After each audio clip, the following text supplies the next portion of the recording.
السلام عليكم دمان صاحبيال soo dhawaada waa mar kale iyo muuqaal cusub muuqaalkana maanta waxa ku saabsanaan doona dunida khiyaaliga ee metaverse iyo lacagaha cryptocurrency loo yaqaano ayaa muuqaalkan kuga hadli doona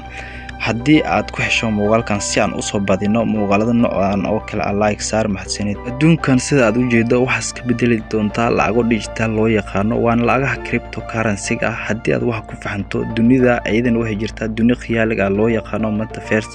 dhamaantood muuqaalkan ay kugu fahansin doona waxa jira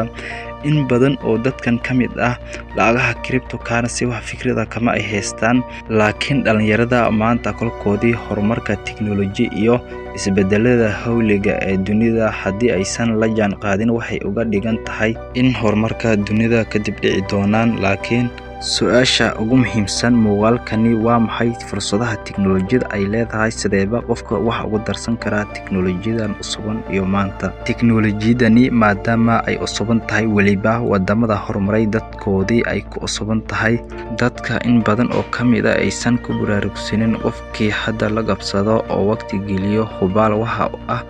mustaqbalka soo socdo magaam darajo meel aad u sareyso inuu gaari doono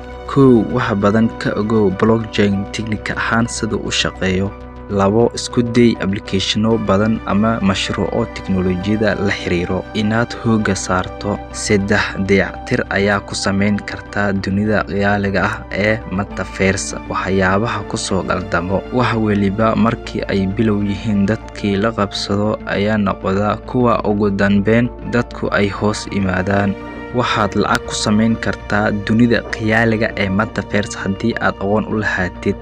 lagu soo bilaabo adduunka dhamaantiisa waxaad isku bedeli doontaa lacago digital ah lacagaha cryptocurrency mis blockchain waxa ka ogow muuqaalada aan soo wadno haddii aad fadlan muuqaaladan ka heshay like saar subscribe saaro